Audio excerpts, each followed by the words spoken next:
We spend a lot of time on this show talking about Joe Biden. But today, at the risk of descending into incoherent babbling and sheer pandemonium, we will present the president in his own words. This is Verdict with Ted Cruz.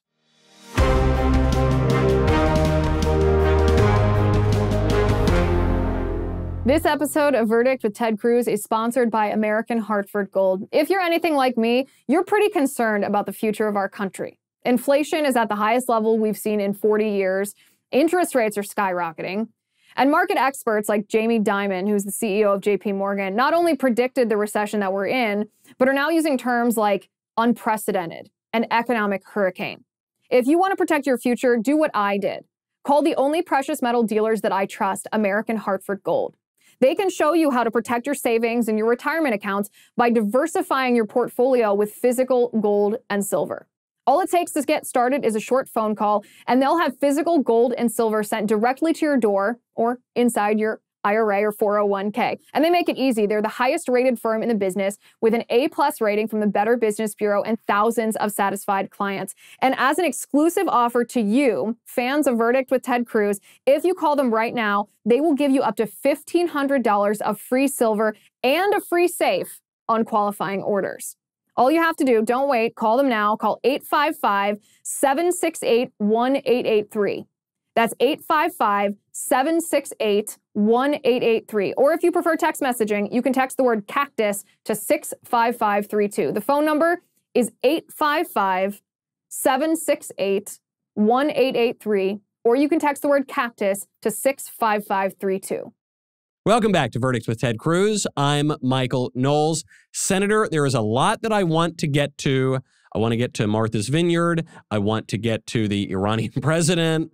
But first, I do not want us to be accused of creating a straw man out of Joe Biden. Joe Biden just sat down with 60 Minutes for an interview covering pretty much every topic under the sun.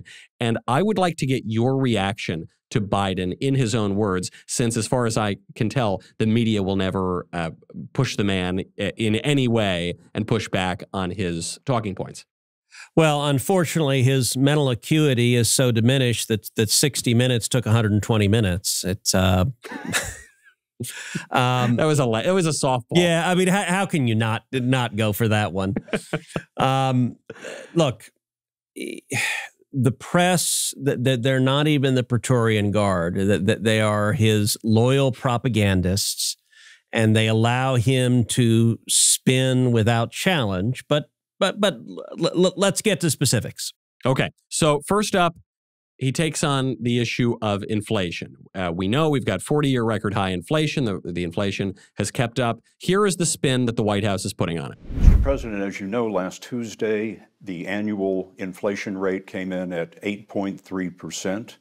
The stock market nosedived. People are shocked by their grocery bills. What can you do better and faster? Well, first of all, let's put this in perspective. Inflation rate month to month was just an inch, hardly at all. You're not arguing that 8.3 is good news. No, I'm not saying it's good news, but it was 8.2 or 8.2 before. I mean, it's not. I can make it sound like all of a sudden, my God, it went to 8.2%.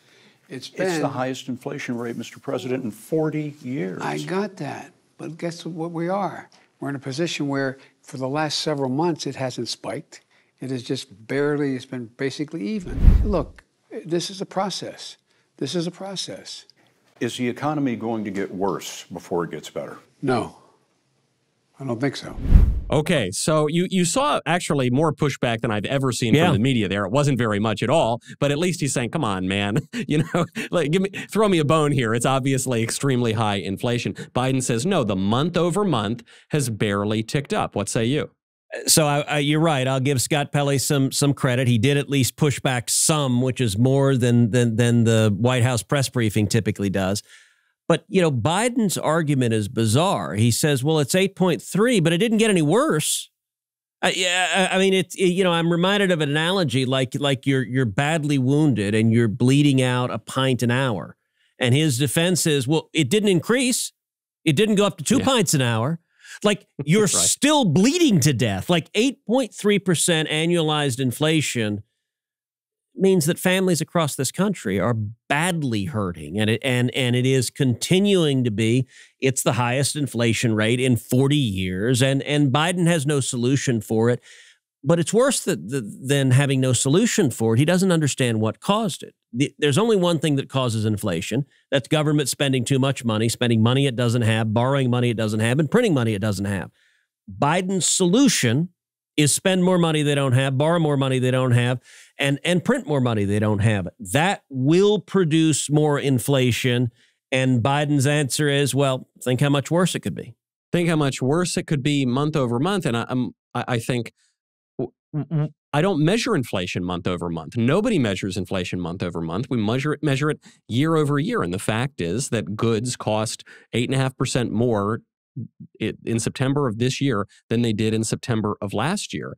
And so even that shift of, well, let's look at the month-to-month metric, I think who cares about that metric? If it's jumped this much in a year, that's really, really bad. Well, and look, even that figure understates it in terms of what Americans are actually feeling. You take gasoline. Gasoline is still double what it was when Biden was elected. That ain't 8%. That's double. That is hurting people. A $100 gas bill is now not unusual to fill up your truck. People are seeing $150 gas bills, particularly if you're unfortunate enough to live on the West Coast. You look at food bills that have skyrocketed. You look at, you look at electricity. I mean, my electricity bill, it's a lot more than 8% what it was last year. I think a lot of the bills consumers are paying haven't just gone up a little bit. They've gone up a ton, and people are hurting. So there's good news that Joe Biden gave in this interview. Amid all the terrible economic news, he said, no, there's a glimmer of light here because of the pandemic. You know, the pandemic from 2.5 years ago that was supposed to end in 15 days. The pandemic, he says, is over. President, first Detroit auto show in 3 years. Yeah. Is the pandemic over? The pandemic is over. We still have a problem with COVID. We're still doing a lot of work on it. But the pandemic is over. If you notice, no one's wearing masks. Everybody seems to be in pretty good shape. And so I think it's changing, and I think this is a perfect example of it. Okay, 1, do you agree? And 2, if you do agree, that's good news, right? That's something Biden can hang his hat on. Well, listen, he's right. The pandemic is over. I'll tell you who doesn't agree. The Biden White House. Within hours of this interview airing, the White House was immediately walking it back. No. We didn't mean the pandemic is over. Never mind what he actually said to the camera.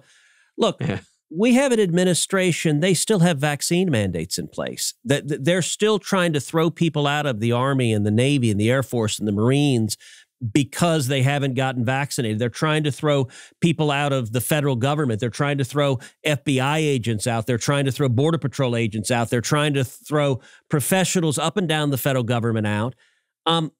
Look, the D.C. public schools have announced they're going to impose a vaccine mandate on the D.C. public schools that if a kid hasn't been vaccinated, that kid can't come to school. In the District of Columbia, only 80% of the kids have COVID vaccines, but only 60% of the African-American kids. So the Democrats are literally trying to throw 40% of the African-American kids out of school. Now, they delayed that rule because there was so much pushback from the parents that they're like, gosh, maybe it isn't a good idea to throw 40% of the black kids out of the D.C. public schools. Yeah. Maybe really bad things will happen from that. But these idiots, they're trying to impose these mandates. We saw just this week, New York is firing teachers who haven't gotten the COVID vaccine. We've seen nurses and doctors fired who haven't gotten the COVID vaccine. Yes, the pandemic is over, but these petty totalitarians, let me ask you something.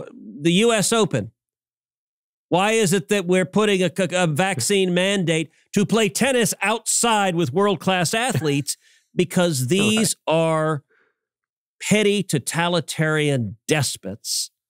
And that answer illustrates we've all known that the pandemic was over for a long time. And yet, you know what? Biden's administration is still appealing to impose the mask mandate on airplanes. His DOJ is litigating it right now. It's only because a courageous federal judge says enough is enough. get rid of the mask. And you know what? You've still got numbskulls on planes. Not many, but a few that their virtue is so strong, they will mask up till the end of time.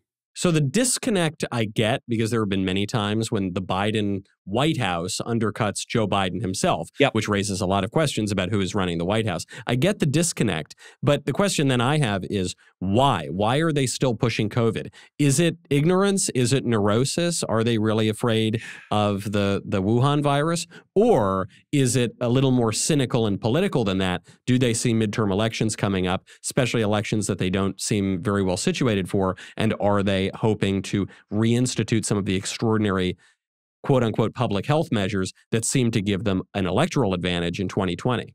So I don't think it's the latter. Now, to be clear, you're going to see Democrats pushing mail-in balloting because they think it elects Democrats, and it does elect Democrats. The more policies they put in place that increase the likelihood of fraud, the more likely Democrats are to win. So it doesn't have anything to do with COVID. It has to do with the fact they want to hold on to power. You know, it's interesting. It's getting in the mind of a leftist is not easy. I think there's several things going on. I do think there are definitely some on the left that have sort of bought the fear porn.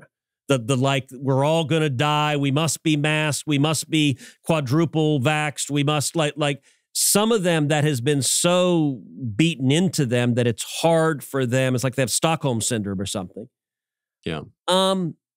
You know, it's like you see the self-righteous lefty driving down the road in the car alone wearing a mask. You know, you see people out in D.C. I saw this was several months ago, but I saw like two older ladies with gray hairs who they weren't wearing Birkenstocks, but everything about them conveyed that they were people of the left. They had some in the closet.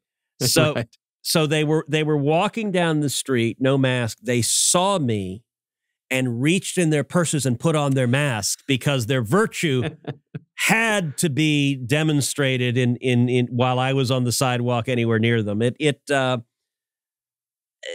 is a true thing for lefties. I think with lefty politicians, it's a different thing.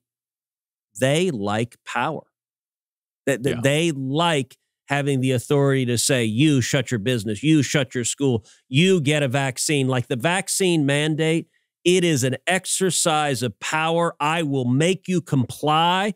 You know, Joe Biden told Chicago, fire half your police officers if they don't get the vaccine. It is the petty authoritarianism, but the pettiness is the point. It's I have the power to control you. Now, on the flip side, I think the inflation component of it, part of the reason that Biden says the pandemic is over, is I think they're starting to get scared about November. And so he's trying to have some good news, and saying the pandemic is over is him saying, look, see, we solved COVID. By the way, you're fired if you don't get a vaccine, but see, we solved COVID. Now, I alluded earlier to the war in Ukraine, obviously a huge challenge for Biden because in the words of Vladimir Zelensky, president of Ukraine, Biden largely was the cause of that war by dropping sanctions on Putin and by actually sort of inviting him to invade eastern Ukraine and saying there wouldn't really be consequences. So here's what Biden said in response to the breakout of the first major war in Europe in 70 years. It has been barbaric what he's done. His attacks on civilian, everything from civilian hospitals to you know, people's old age homes to neighborhoods where just ordinary people live. Schools. In schools, it's just outrageous. And so the price Ukrainian people are paying for this war is extremely high, but we're going to stay with them as long as they need our help. You're already north of $15 billion in terms of those commitments. How far do you go? As long as it takes. Ironclad commitment. Yes. As Ukraine succeeds on the battlefield, Vladimir Putin is becoming embarrassed and pushed into a corner. And I wonder, Mr. President, what you would say to him if he is considering using chemical or tactical nuclear weapons.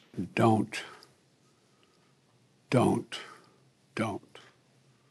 will change the face of war unlike anything since World War II. And the consequences of that would be what? What would the U.S. response be? You think I would tell you if I knew exactly what it would be? Of course I'm not going to tell you. So there's a little bit of a slip he has at the end, which is he admits he doesn't know what the response would be. And he said, do you think I would tell you even if I did know? And certainly he's not going to be the one formulating those strategies. But putting aside the blame game, which we know, Zelensky blames Biden for the war, but putting aside the blame game for a second, what do you make of his answer? Yes, we will stick with Ukraine. Yes, there's no end to the support that we will give. And his deterrent speech, a slight bit of rhetoric against Putin. Look, he asks, what do you do? What do you say if Putin is going to drop a nuclear bomb in Europe? It's kind of a big question. Biden's answer is, don't.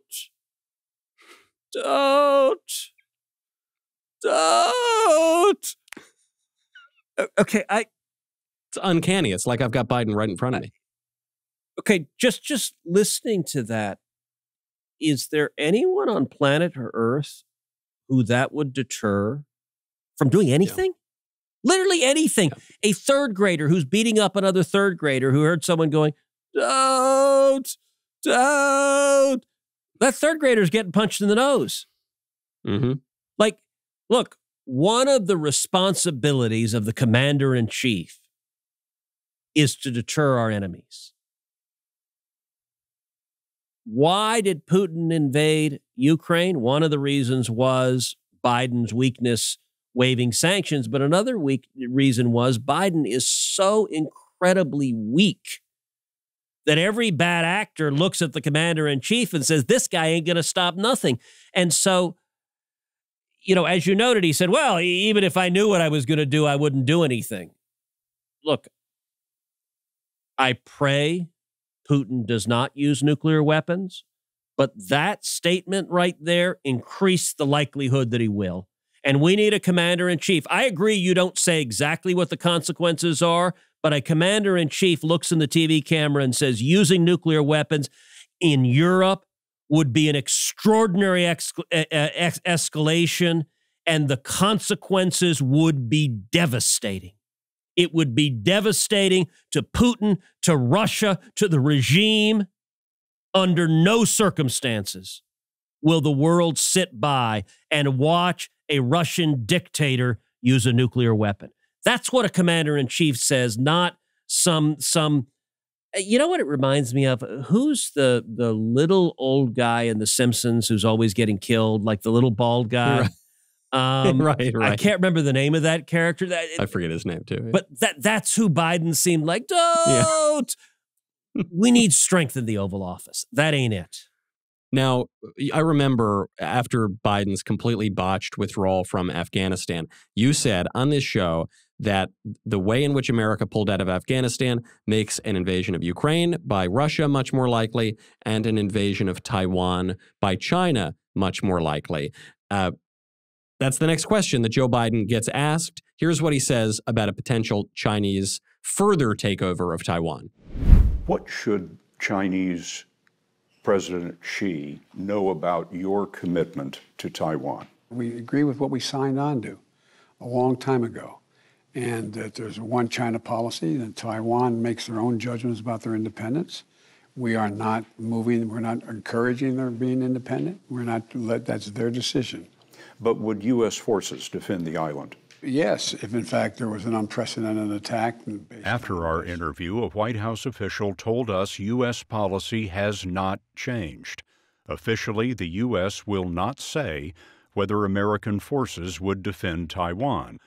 But the commander-in-chief had a view of his own. So unlike Ukraine, to be clear, sir, U.S. forces, U.S. men and women would defend Taiwan in the event of a Chinese invasion. Yes. So it's amazing in that interview how as Biden is sort of babbling his answer, the voiceover just takes over and says, yeah, okay, never mind what he says. The White House actually contradicts him. And so now you've got this disagreement yet again between Joe Biden and the White House, whatever that means. You've got this question about what exactly America's policy view vis-a-vis Taiwan is.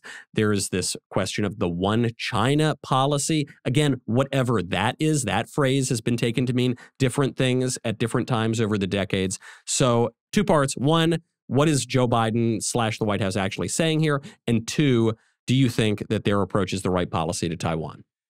So, look, nobody knows what the hell he's saying. I got to say, when Biden talks about foreign policy, I've never seen a president like this in my lifetime, where he screws it up every day.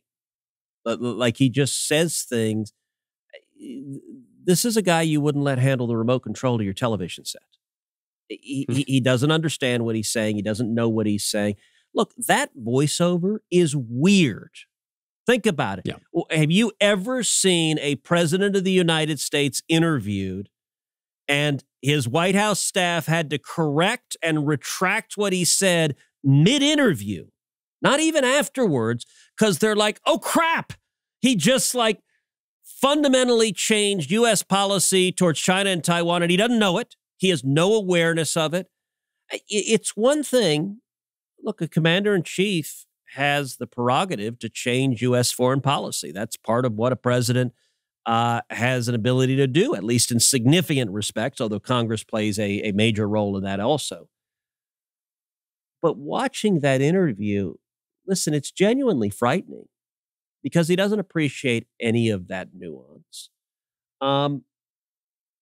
We have an obligation by statute to support Taiwan and to support Taiwan in the face of Chinese aggression. The word support has a lot of flexibility. We have never passed legislation. We've never signed a treaty committing to send U.S. servicemen and women to fight Chinese soldiers to defend Taiwan. We've committed to support them. But what constitutes support, the statute deliberately doesn't define. And Biden is just cavalier and saying, yep, I'd send U.S. soldiers to go fight. You know, it's not like they're talking about fighting Grenada, to fight the Chinese Red Army. That's kind of a big deal. Let's go to war. Yeah. And he does it with no appreciation of it. When the White House walks it back, it makes clear that the administration is incoherent on it. And this actually, there are a lot of similarities to this discussion and the Ukraine Nord Stream 2 discussion. This president and the Democrats don't understand the difference between deterrence and acting after the fact. The best way to protect Taiwan is prevent China from going in the first place. And to do that means you want deterrence in terms of, number one, massive and cataclysmic sanctions on China, such that the penalty the Chinese would pay makes them think again, using levers of power we have that are not sending our sons and daughters to die. But secondly, preparing and equipping the Taiwanese to defend themselves. You know, there's a phrase that is used by the military planners of that Taiwan should be a porcupine. In other words, that like if the Chinese try to invade, there should be a lot of spines that they should be really eager to put their tushy little derriere on top of.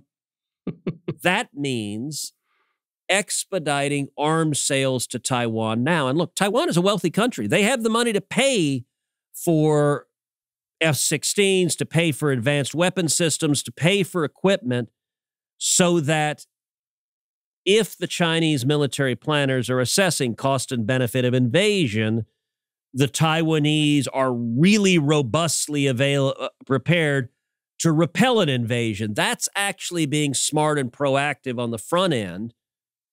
Biden's not doing nearly enough of that. And in fact, let me give you a very specific example. So the people of Taiwan, under Barack Obama, the Chinese government got mad because the people of Taiwan were allowing, or the U.S. government was allowing Taiwanese government officials to have a Taiwanese flag and allowing Taiwanese soldiers to wear Taiwanese military insignia. So the Obama administration passed a new regulation prohibiting Taiwan from displaying their flag on U.S. government property or from any Taiwanese soldier wearing a uniform. It's bizarre. It's the only nation on earth that we don't let them wear their own military uniforms. That was done in explicit capitulation to the government of China. When Trump became president, for the first 3.5 years of the Trump presidency, unfortunately, the State Department kept that rule in place. And I spent 3.5 years basically taking a 2x4 to the Trump State Department, to Rex Tillerson and then Mike Pompeo, saying, this is stupid. We should allow our Taiwanese friends and allies to display their flag and their soldiers to wear their uniforms. 3.5 years, I beat them up. I beat Tillerson up on it, and then I beat Mike Pompeo up on it. Finally, in the latter half of the last year of the Trump presidency, the State Department reversed its rules. Pompeo agreed with me, reversed the policy, and said, okay, Taiwan now can display their flags and wear their uniforms on U.S. government property. Biden came in when Tony Blinken, the new Secretary of State, was coming in. I questioned him about this at his hearing, and he said that they would maintain the current policy. In other words, allow Taiwan to display their symbols of sovereignty. What happens? Blinken gets confirmed. They flip the policy. So now the Biden administration refuses to allow any symbols of sovereignty. Now, I have passed into law now twice my legislation, the Taiwan Symbols of Sovereignty legislation, that would allow Taiwan to display their flag and the soldiers to wear their uniforms. The Biden administration stripped it out at the last minute of the legislation that just passed. And there's another bill that's moving that Joe Biden is actively lobbying, removing it. I've been able to get both Republicans and Democrats in the Senate to agree with this legislation, and yet Biden is so committed to appeasing China that he's trying to pull it out. And so it's dangerous when there's this incoherence on policy on a matter as important and consequential as stopping and standing up to communist China and deferring Chinese aggression. And I think this Biden interview just makes it worse. Well, rather than answer any questions in sensible detail on his own foreign policy, Biden then turned the interview away from his own administration's views toward Donald Trump, suggesting that Donald Trump imperiled national security by keeping classified documents at Mar-a-Lago, for which Biden then sent the FBI to go knock down the doors of the president's and now main political rival to Joe Biden, of his residence. Here's what Biden had to say. When you saw the photograph of the top secret documents laid out on the floor at Mar-a-Lago, what did you think to yourself, looking at that image? How that could possibly happen, how anyone could be that irresponsible. And I thought, what data was in there that may compromise sources and methods? By that I mean names of people who helped, or et cetera. And it's just totally irresponsible. And you don't know what was in those documents? I have not asked for the specifics of those documents because I don't want to get myself in the middle of whether or not the Justice Department should move or not move on certain actions they can take. I've agreed I would not tell them what to do and not, in fact, engage in telling them how to prosecute or not. So, one, was it really so shocking? I asked that somewhat sincerely. Was it really so shocking, the photograph that the FBI released? I have my suspicions about it, but I'd like to know your answer. And then, two, what do you make of Joe Biden saying, look, I don't want to get involved here. I don't want this investigation of Trump to look political. Look, every part of that answer was an absolute crock. Number one, is it shocking to see empty manila folders? No, I've seen more frightening things in my life than that. You might get a paper cut from it. I guess that's shocking. It is a little terrifying. It's scary. You know, it's a little rich seeing Biden go on about how horribly irresponsible it was without any acknowledgement. There was a certain person named Hillary Clinton who had tens of thousands of documents on a private email server that was subject to hacking, including potentially classified documents, in violation of law. And Biden was vice president in the administration that refused to prosecute her, that gave her a hall pass and said, never mind. And by the way, this is a Hillary Clinton who also, in obstructing the investigation, they use hammers to shatter cell phones and destroy evidence. They use equipment to wipe hard drives clean to obstruct from the investigation. And so the blazing hypocrisy, and by the way, we've also talked about on this podcast, how every president after the presidency retains documents, and there's a back and forth with getting the documents back in the archives, and it takes months and it takes years, and Obama had thousands of documents that still haven't been submitted back. And so the weaponization and politicization over a document production question is I think quite absurd. But for me, the most priceless part of that exchange was the self-righteous, I would never put myself in whether my Department of Justice should go after him. What an utter crock. I'm going to point out two facts.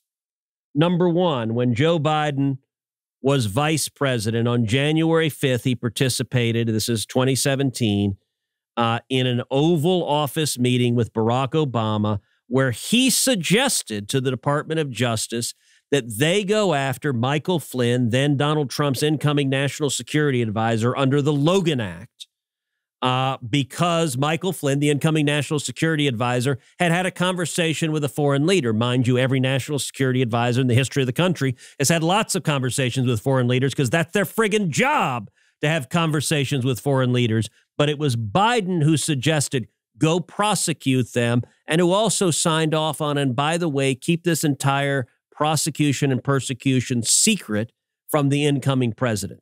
So that is in writing. Sally Yates, the Deputy Attorney General, her notes show it was Biden's idea to do this. So you want to talk about someone who's personally directed the weaponization of DOJ against the Trump administration. Joe Biden's right at the top of that list. And secondly, as president, he has repeatedly called on, I think the Department of Justice needs to be tougher going after Trump. He's calling for them publicly. It's like the classic, who will rid me of this troublesome cleric? He's just calling out loud. And if only there's a Department of Justice or an FBI that might listen and send, say, 50 agents to raid the guy's house. But I don't know about it. I just publicly mused, wouldn't it be nice if they did it? What a crock. Yeah, of course. And to say this is not political is, strains credulity. It's beyond the point of absurdity. And yet there is a question about whether or not Biden will run in 2024. Biden thus far has said, yes, I am running. Biden has filed the paperwork to run. You have said on this podcast, Biden's not going to run. He can't run. Biden, for the first time, I think, when asked this question, starts to open the door to not running in 2024. Are you committed to running again, or are there certain conditions that have to be right? Look, if I were to say to you, I'm running again, all of a sudden a whole range of things come into play that I have requirements I have to change and move and do. In terms of election laws? In terms of election laws. And it's much too early to make that kind of decision. I'm a great respecter of fate. And so what I'm doing is I'm doing my job. I'm going to do that job. And within the time frame that makes sense after this next election cycle here, going into next year, make a judgment of what to do. You say that it's much too early to make that decision. I take it the decision has not been made in your own head. Look, my intention, as I said to begin with, is that I would run again. But it's just an intention. But is it a firm decision that I run again? That remains to be seen. How would you say your mental focus is? Oh, it's focused. I haven't, look, I have trouble even saying to myself, my own head, the number of years. I no more think of myself as being as old as I am than fly. I mean, it's just not, I haven't observed anything in terms of, there's not things I don't do now that I did before, whether it's physical or mental or anything else. Mr. President, you are the oldest president ever. Pretty good shape, huh? Which leads to my next question. You are more aware of this than anyone. Some people ask whether you are fit for the job. And when you hear that, I wonder what you think. Watch me. Not great advice, I think, if Joe Biden's trying to garner support. But your take on that, Senator, reading between the lines, is the guy running in 2024? No. No way. All right, so there are lots of different elements of that, so let's unpack that. So first of all, he starts out with blatantly false legal advice. And I recognize Joe Biden was never a very good lawyer, but he really showed that there. So he says, well, there are legal consequences if I say I'm running. Joseph Robinette Biden Jr. is the incumbent president of the United States. He has filed paperwork with the FEC as a candidate for president of the United States in the next election. He is, legally speaking, a candidate for president of the United States in the next election. He is raising money to run in the next election. Everything about that is triggered because he is an active candidate raising money for that election cycle for the 2024 election.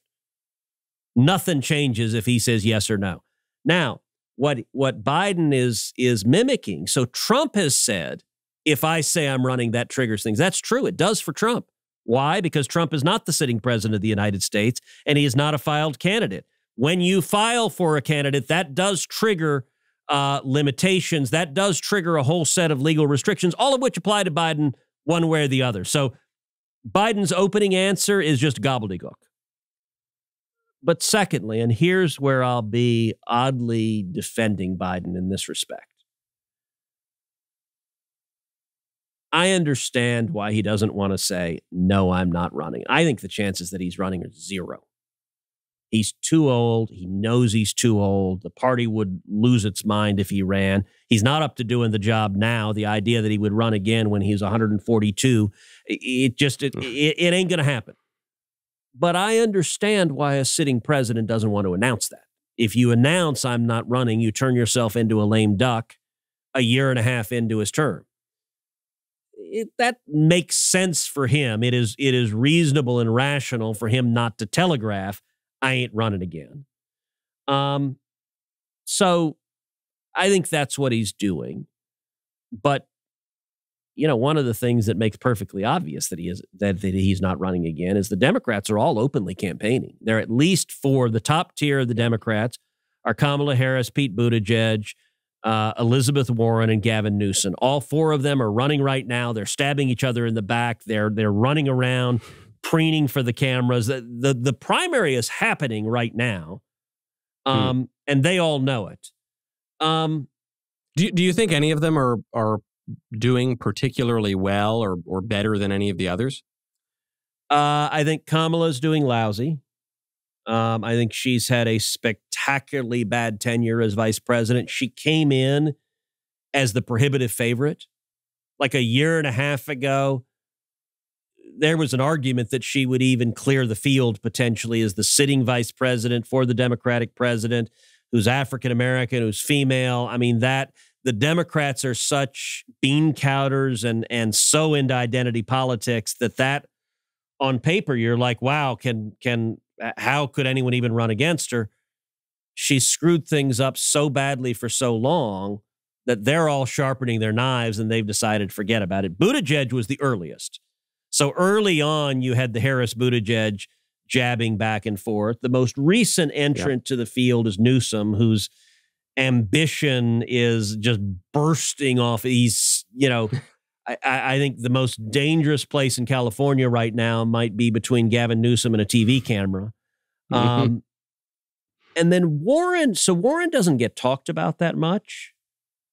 But to my mind, Warren is a dark horse in this field because she still represents the id of the hardcore progressive socialist Marxist left. And that can be potent in a Democrat primary. So I think they're leaning in more and more. I will say the tail end of Biden, are you too old? And he says, just watch me. Like we have been, dude. You shake hands with the empty air. You talk to the Easter bunny. You get confused like tying your shoes. That's the problem. You screw up. You commit to invading China to defend Taiwan just as a slip of the tongue that your own staff has to correct mid-interview. That, let me just engage in understatement, does not suggest the maximum level of competence. Very diplomatic. Speaking of Bidens who have made a mess of things overseas, he did address his son. The Hunter Biden issue has gotten worse and worse and worse. Something like 12 to 17% of people who voted for Joe Biden in 2020 later told pollsters that had they known about Hunter Biden's crimes, had the Hunter Biden laptop story not been suppressed by the entire big tech establishment, they would not have voted for Joe Biden. This is clearly a big liability for him if the story can get out, not just about the hookers and the drugs, but also the business dealings, the trading of U.S. influence. And so Biden was asked about Hunter here. Here's his answer. Mr. President, if you run again, Republicans are most likely to go after your son, Hunter, once again. And I wonder what you would like to say about your son and whether any of his troubles have caused conflicts for you or for the United States. I love my son, number one. He fought an addiction problem. He overcame it. He wrote about it. And no, there's not a single thing that I've observed at all that would affect me or the United States relative to my son, Hunter. Fair answer, Senator? Oh, look, I understand why Biden gave that answer. That's an answer probably a lot of fathers would give. The real indictment is CBS, that they took that answer. They just says, well, gosh, meanies are saying mean things about your son. Anything you want to say, I love my son. Oh, okay, thank you. I appreciate it. Yeah. That's hard-hitting news. Okay. Like, look, the guy has videoed himself committing multiple felonies. When you have crack cocaine and you're with prostitutes waving a gun around, that like violates so many laws. It's difficult to catalog. This Biden Department of Justice doesn't enforce the laws with respect to him, and that doesn't even begin to touch the corruption, the deals with Ukraine. Look, verdict started out talking about Burisma and impeachment. All of that now is ancient history, getting paid $83,000 a month by a Ukrainian natural gas company when you don't know anything about Ukraine or natural gas. That's reeks of corruption. I think this is really the point here, Senator, because, if Biden just gave the answer and said, look, I love my son, he's a drug addict, degenerate, but hopefully he's cleaning up his life, I think people would move on. It's that last part where he said, and nothing whatsoever affects the United States or my presidency or administration. And you think, well, putting, the drugs and the women and wine, women and song aside, when you're being paid off, when your son is getting a major payoff from a corrupt government, when you then the vice president are the point person on U.S. relations with that government, to say nothing of Hunter Biden's business dealings in China and elsewhere around the world, that actually does affect the United States, and that does affect your presidency. It very much does. And you look at China and Hunter's investments where, Joe Biden is now selling oil from our strategic petroleum reserve to China, including Chinese state-owned companies that Hunter's firm was a major investor and shareholder in. That's a big damn deal. The what it says on the laptop, 10% for the big guy, meaning Joe Biden. On its face, that screams corruption. Merrick Garland and this politicized DOJ won't investigate it. They won't. And what should have happened, they need to appoint a special counsel because there's no credibility of a fair and impartial investigation. And again, I'm not going to fault Joe for trying to defend his son and trying to dismiss it. That's what any parent would do. But there is a responsibility for a journalist actually to have facts. The question isn't supposed to be, why are there so many Republican meanies? And that's basically what CBS's question was. I thought they ought to teach that question in journalism schools. Here's how to flunk the job of a journalist. Now, before we get to the mailbag, Senator, I do want a little bit of a palate cleanser here. We have been dealing with the leader of the free world, at least nominally, our own leader. I'd like to turn our attention to another American network TV interview with another world leader. That would be the Iranian president, who was asked about his views on the Holocaust. Do you believe the Holocaust happened? That 6 million Jews were slaughtered? ببینید مسئله تاریخی Look, historical events should be investigated by researchers and historians. یک نشانه‌هایی هم وجود داره برای اینکه این اتفاق واقع شده. There are some signs that it happened. If so, they should allow it to be investigated and researched. So you're not sure. I'm getting that. You're not sure. What about Israel's right to exist? ببینید مردم فلسطین You see, the people of Palestine are the reality. This is the right of the people of Palestine who are forced to leave their houses and motherland. The Americans are supporting this false regime there to take root and be established there. Not a ton of pushback from Leslie Stahl there. What do you make of the Iranian president's remarks? So I think that is utterly disgraceful on multiple levels. Let's start off. Raisi is a mass murderer and a terrorist. He is directly responsible for an enormous number of murders, of tortures. He has been one of the most repressive figures in this horrific regime for years. He was appointed by the Ayatollah to that position despite a horrific record of human rights abuses. Number two, he was allowed by the Biden administration to come to the United States, to come to New York, to the United Nations. He should not have been. I've introduced legislation to block him from coming. We should not be allowing terrorists and mass murderers into the United States. But the Biden administration, every enemy of America, they treat with weakness and appeasement. And this is yet another example. Number three, it's particularly horrifying, this interview right now. In recent days, the world was stunned with the news that a 22-year-old Iranian woman was captured by the religious police in Iran and was beaten to death for the crime of not wearing a headscarf.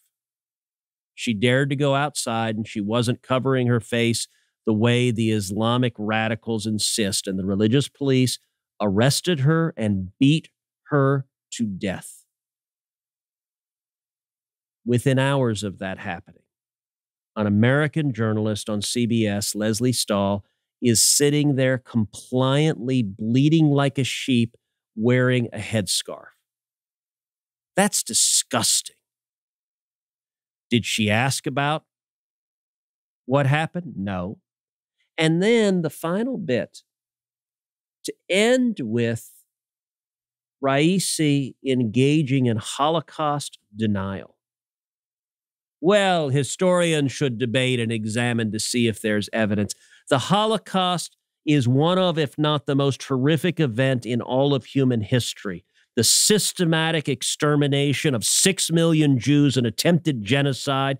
You don't think there's evidence? Go to Auschwitz, go to the concentration camp, read the diary of Anne Frank, examine the horror, and to see CBS, oh, okay, well, that's a view, yeah. Oh, okay. And to sit there while this monster spews anti-Semitic filth on CBS.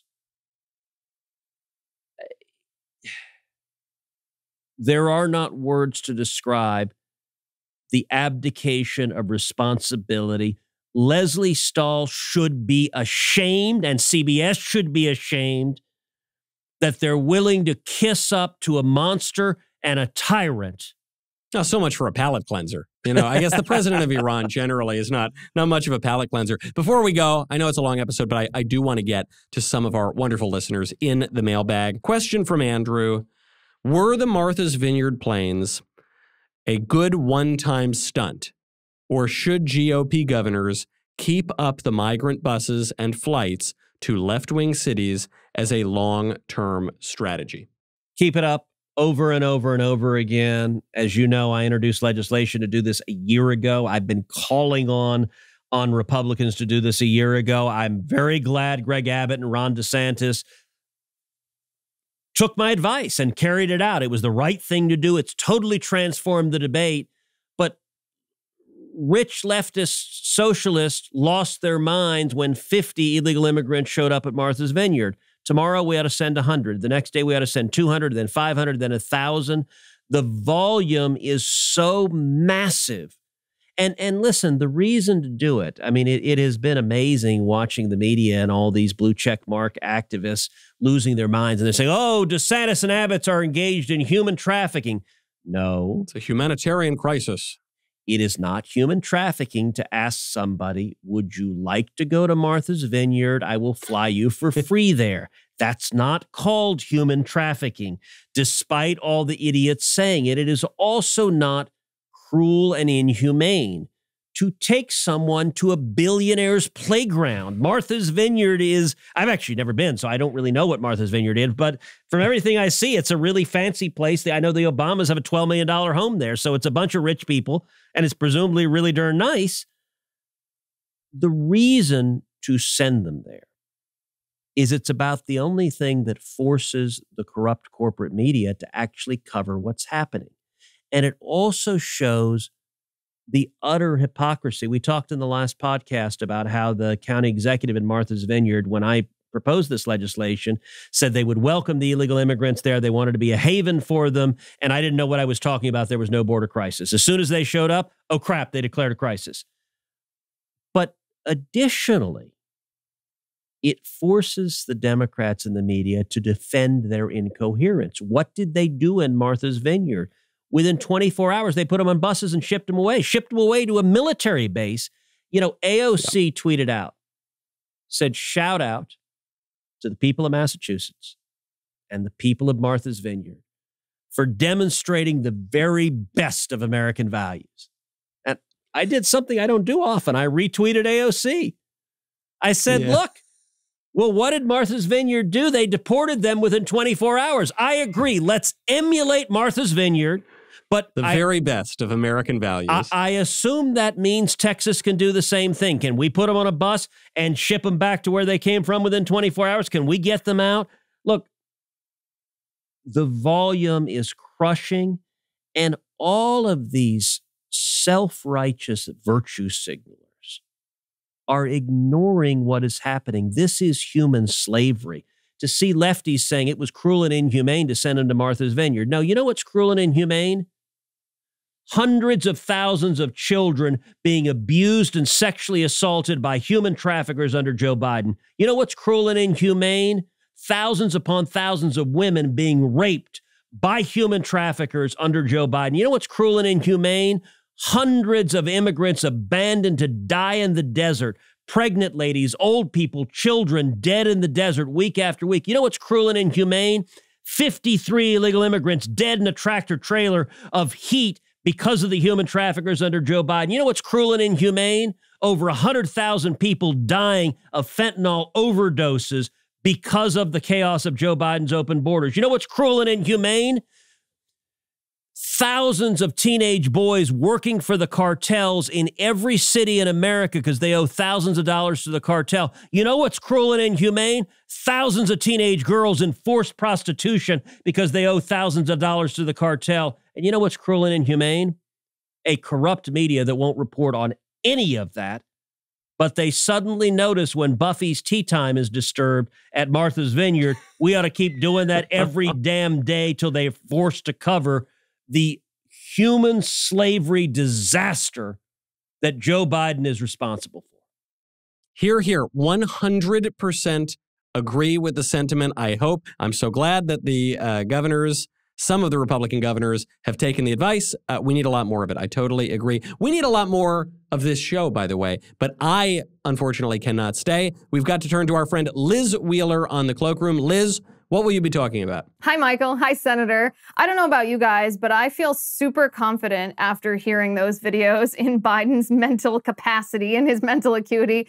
Very confident in the fact that he's not actively harming the American people with his impractical and unwise policies. Yikes. Over on the Cloakroom, we are going to talk about something kind of exciting that happened just a couple days ago. The Fifth Circuit Court issued a ruling on big tech that might lead to a showdown at the Supreme Court. Big tech, of course, famous for banning conservatives based on our viewpoints. The Fifth Circuit issued a ruling saying that corporations do not have a freewheeling right to censor speech. So we are going to discuss what exactly this means.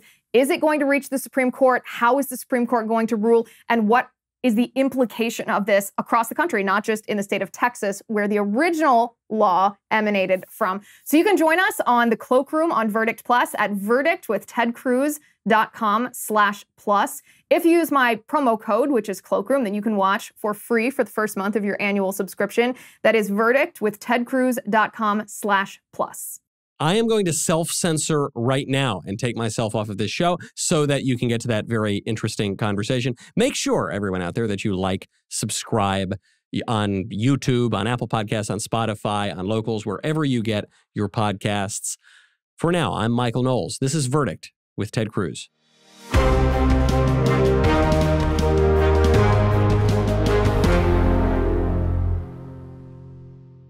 This episode of Verdict with Ted Cruz is being brought to you by Jobs, Freedom, and Security PAC, a political action committee dedicated to supporting conservative causes, organizations, and candidates across the country. In 2022, Jobs, Freedom, and Security PAC plans to donate to conservative candidates running for Congress and help the Republican Party across the nation. If you like this video, you should click the like button, and then you should subscribe, and you should ring the bell, and you will never miss another video.